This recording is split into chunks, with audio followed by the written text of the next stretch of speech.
नमस्कार, आपका मेरे चैनल में स्वागत है। आज मैं आपको विनायक चतुर्थी पर गणेश भगवान की बहुत ही सुंदर कहानी सुनाने जा रही हूँ। अगर आपको ये कहानी पसंद आए तो कमेंट बॉक्स में ओम गणेशाय नमः जरूर लिखिए। साथ ही अगर आपने मेरे चैनल को सब्सक्राइब नहीं किया तो सब्सक्राइब कर लीजिए और बेल आइकॉन पर क्लिक जरूर कीजिए, जिससे हमारे वीडियो के नोटिफिकेशन आपको मिलते रहें। विनायक चतुर्थी के दिन भगवान श्री गणेश की विधि विधान के साथ पूजा करते हैं। धार्मिक मान्यताओं के अनुसार चतुर्थी के दिन श्री गणेश जी की पूजा और व्रत रखने से सुख समृद्धि और खुशहाली आती है। हर महीने 2 चतुर्थी पड़ती हैं, पहली शुक्ल पक्ष और दूसरी कृष्ण पक्ष में। शुक्ल पक्ष में पड़ने वाली चतुर्थी को विनायक चतुर्थी कहते हैं और कृष्ण पक्ष में पड़ने वाली चतुर्थी को संकष्टी चतुर्थी कहा जाता है। कहा जाता है कि विनायक चतुर्थी के दिन विघ्नहर्ता की पूजा के दौरान कथा को सुनना या पढ़ना चाहिए। मान्यता है कि विनायक चतुर्थी की कथा सुनने या पढ़ने से भक्तों के समस्त कष्ट दूर हो जाते हैं। श्री गणेश चतुर्थी का यह व्रत समस्त मनोकामनाओं की पूर्ति करने वाला व्रत माना जाता है। इस व्रत को करने से मनुष्य के सारे कष्ट दूर होकर मनुष्य को समस्त सुख सुविधाएं प्राप्त होती हैं। एक बार गणेश जी ने पृथ्वी के मनुष्यों की परीक्षा लेने का विचार किया।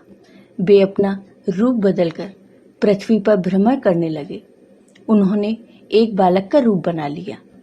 एक हाथ में एक चम्मच में दूध ले लिया और दूसरे हाथ में एक चुटकी चावल ले लिए और गली गली घूमने लगे।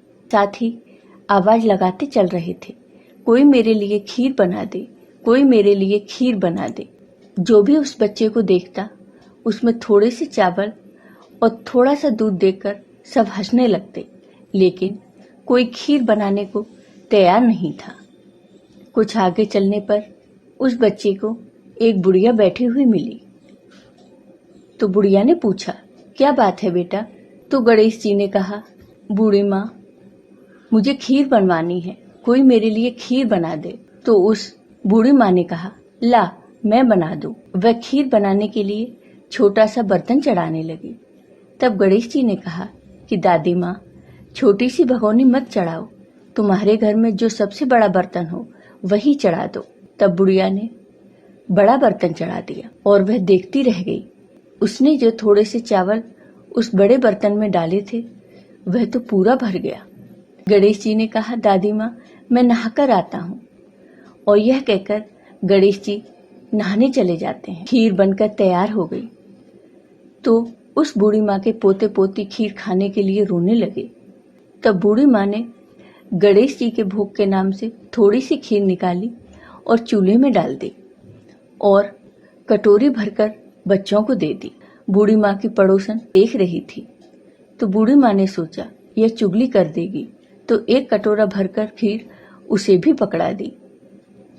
बेटे की बहू ने चुपके से एक कटोरा खीर खाई और कटोरा चक्की के नीचे छुपा दिया। अभी भी गणेश जी नहीं आए। बूढ़ी माँ को भी भूख लग रही थी। वह भी एक कटोरा खीर भरकर किवाड़ के पीछे बैठकर एक बार फिर से कहा, गणेश जी, आपको भोग लगे। यह कहकर उसने खीर खाना शुरू कर दिया। तभी गणेश जी आ गए। तब बूढ़ी माँ ने कहा, आजा रे गणेशया, खीर खा ले, मैं तो तेरी ही राह देख रही थी। तब गणेश जी ने कहा, दादी माँ, मैंने तो खीर पहले ही खा ली। तब बूढ़ी माँ ने कहा, कब खाई?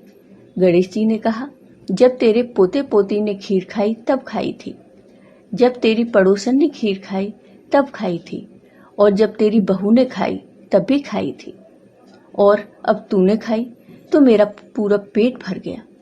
बूढ़ी माँ ने कहा, बेटा, सारी बात तो सच है, पर बहू बेचारी का तो नाम मत लो। वह तो सुबह से काम में लगी है, उसने खीर कब खाई? तब गणेश जी ने कहा, चाकी के नीचे देखो, झूठा कटोरा पड़ा है, और तुमने तो मेरे भोग तो लगाया, वह तो वैसे ही खीर खा गई। बूढ़ी माँ ने कहा, बेटा, घर की बात है, घर में ही रहने दो। अब बताओ, बची हुई खीर का क्या करूं? तब गणेश जी ने कहा, गांव में सभी को खीर खिला दो। तब बूढ़ी माँ ने सभी गांव वालों को बुलाया और सबको खीर खिला दी। खीर जितनी खत्म होती उतना ही बर्तन पूरा भर जाता। जब राजा को यह पता लगा तो उसने बूढ़ी माँ को बुलाया। तब बूढ़ी माँ से कहा, बूढ़ी माँ, तेरे बर्तन में ऐसा क्या है जो खीर खत्म ही नहीं हो रही? यह बर्तन तो हमारे यहाँ होना चाहिए, तेरे यहाँ इसका क्या काम? तब बूढ़ी माँ ने कहा, राजा जी, तो आप ले लो इस बर्तन को।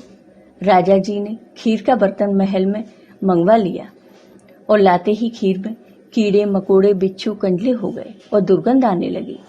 यह देखकर राजा जी ने बुढ़िया से कहा, बूढ़ी माँ, अपना बर्तन वापस ले जा। तब बूढ़ी माँ ने कहा, राजा जी, आप देते तो पहले ही दे देते। यह बर्तन तो मुझे मेरे गणेश जी ने दिया है। बूढ़ी माँ ने बर्तन वापस लिया। बर्तन वापस लेते ही वह फिर से खीर से भर गया और बहुत अच्छी सुगंध आने लगी। घर आकर बूढ़ी माँ ने गणेश जी से कहा, बची हुई खीर का क्या करें? गणेश जी ने कहा, झोपड़ी के कोने में गड्ढा खोदकर उसमें गाड़ लो। उसी जगह सुबह उठकर खोदना तो तुम्हें धन मिलेगा। ऐसा कहकर गणेश जी अंतर्ध्यान हो जाते हैं और जाते समय झोपड़ी में लात मारते हुए जाते हैं तो वहां झोपड़ी के स्थान पर महल बन जाता है। सुबह बहू ने फावड़ा लेकर पूरे घर को खोद दिया तो कुछ भी नहीं मिला। बहू ने कहा, सासू जी, तुम्हारा गणेश जी तो झूठा है। तब सास ने कहा, बहू, मेरा गणेश जी झूठा नहीं है, ला मैं देखूं। वह सुई लेकर खोजने लगी तो टन करते 2 धन के घड़े निकले। बहू ने कहा, सासू जी, तुम्हारे गणेश जी तो सच्चे हैं। तब सास ने कहा, गणेश जी तो भावनाओं के भूखे हैं, तो हे गणेश जी, जैसा आपने इस बूढ़ी माँ को दिया वैसा सबको देना। विनायक जी की कहानी कहने वाले, हुंकार भरने वाले और आसपास के सुनने वाले सबको देना। जय हो गणेश भगवान की। आपको ये कहानी पसंद आई हो तो कमेंट बॉक्स में कमेंट करके जरूर बताइए। साथ ही मेरे वीडियो को ज़्यादा से ज़्यादा शेयर करिए। धन्यवाद।